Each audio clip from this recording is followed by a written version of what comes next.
নমস্কার বন্ধুরা, your parcel YouTube চ্যানেলে আপনাদের প্রত্যেককেই স্বাগত। আর ভিডিওতে ক্লিক করার জন্য অসংখ্য ধন্যবাদ।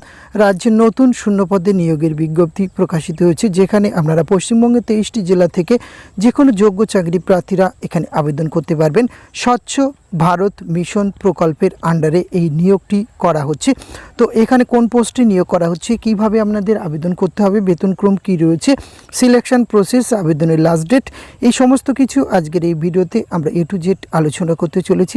ভিডিওটি আপনারা পুরোপুরি দেখতে থাকুন। সাথে চ্যানেলটিতে নতুন হলে অবশ্যই সাবস্ক্রাইব করে পাশে থাকা বেল আইকনটা অন করে রাখুন, যাতে করে এই ধরনের নিত্য নতুন আপডেট সবার আগে আপনার কাছে পৌঁছে যায়। তো আসুন আমরা দেরি না করে সরাসরি অফিসিয়াল নোটিফিকেশানটি দেখে নিই। অফিসিয়াল নোটিফিকেশানটি আপনার স্ক্রিনে দেখতে পাচ্ছেন। আর এই বিজ্ঞপ্তিটি প্রকাশ করা হয়েছে office of the Alipur Zilla পরিষদ স্বচ্ছ ভারত মিশন প্রকল্প থেকে। এই বিজ্ঞপ্তিটি প্রকাশ করা হয়েছে, এর আন্ডারেই নিয়োগ করা হবে। 22/12/2023 এই গুরুত্বপূর্ণ বিজ্ঞপ্তিটি জেলা পরিষদ আলিপুর দুয়ার থেকে প্রকাশ করা হচ্ছে। এখানে ইন্টারেস্টেড ক্যান্ডিডেটরা কিন্তু প্রেসক্রাইব ফরম্যাটে এখানে আবেদনপত্রটি করতে হবে, এবং এই প্রেসক্রাইব ফরম্যাটটি আপনারা পেয়ে যাবেন www.alipurduar.gov.in এই অফিসিয়াল ওয়েবসাইটে আসলেই আপনারা আবেদনপত্রটি পেয়ে যাবেন। এছাড়া ভিডিও ডেসক্রিপশন বক্সে লিঙ্ক দেওয়া থাকবে, সেখান থেকে অ্যাপ্লিকেশন ফরম্যাটটি আপনারা কিন্তু সহজে ডাউনলোড করতে পারবেন। এবং ডাউনলোড করা ফরম্যাটটি আপনারা অবশ্যই এখানে কিন্তু আপনাদের একটি খামে ভরে আপনাদের সমস্ত এডুকেশন টেস্টিমোনিয়াল সহ এবং উপরে অ্যাড্রেস লিখবেন, the district magistrate executive officer Alipur Zilla Parishad, মহাটকিস road, pin 736121। এই অ্যাড্রেসে কিন্তু আপনাদের সমস্ত ফটোকপিস, রিলেভেন্ট ডকুমেন্টস সহ এজ, এডুকেশন, কোয়ালিফিকেশান, এক্সপিরিয়েন্স যদি কিছু থাকে সেটি কিন্তু 11/1/2024 মধ্যে আপনাদের কিন্তু ড্রপ বক্স জেলা পরিষদ ভবনে গিয়ে আপনাদের জমাটা সম্পূর্ণ করতে হবে, তবেই আপনার আবেদন প্রক্রিয়া সম্পূর্ণ হবে।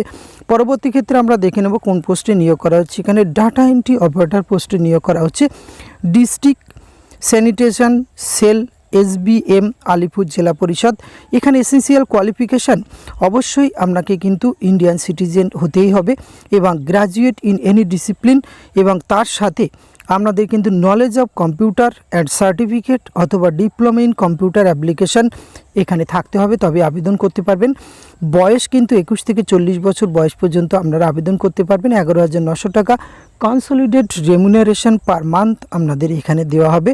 আর এক্ষেত্রে আপনাদের কিন্তু অ্যাপ্লিকেশান পর্বটি সম্পূর্ণ হওয়ার পরে রিটেন টেস্ট এবং ভাইবার মাধ্যমে কিন্তু এখানে রিক্রুটমেন্ট প্রসেসটি সম্পূর্ণ করা হবে, এবং written examination will cover the subject set candidate ability, English communication 10 marks, general knowledge 10 marks, computer knowledge 30 marks. এই বেসিসে আপনাদের কিন্তু সিলেবাস থাকবে, তার উপরে আপনাদের রিটেন টেস্টই হবে, এবং রিটেনে যারা কোয়ালিফাই করবে তাদেরকে কিন্তু ইন্টারভিউয়ে ডাকা হবে, এবং এই দুটি নম্বরে সম্মিলিতভাবে কিন্তু মেরিট প্যানেল প্রকাশ করা হবে। যে অফিসিয়াল অ্যাড্রেসটি আগে উল্লেখ করেছি সেখানে আপনারা কিন্তু ফাইনাল মেরিট প্যানেল পেয়ে যাবেন। তো এই গুরুত্বপূর্ণ পোস্টে স্বচ্ছ ভারত মিশন প্রকল্পের আন্ডারে রাজ্যের আলিপুরদুয়ার জেলা পরিষদ থেকে এই বিজ্ঞপ্তিটি প্রকাশ করা হয়েছে। তো যাদের কোয়ালিফিকেশান ম্যাচিং করছে এবং আবেদন করতে ইচ্ছুক, অবশ্যই আপনারা আবেদন প্রক্রিয়াটি 11/1/2024 মধ্যে কিন্তু সম্পূর্ণ করতে হবে, তবেই আপনারা নিয়োগ প্রক্রিয়ায় অংশগ্রহণ করতে পারবেন। আজকের ভিডিওতে এইটুকু তথ্য আপনাদের সঙ্গে শেয়ার করা ছিল। এটি যদি ভালো লাগে অবশ্যই আপনি একটি শেয়ার, লাইক, কমেন্ট করবেন। ধন্যবাদ, প্রত্যেকে ভালো থাকবেন।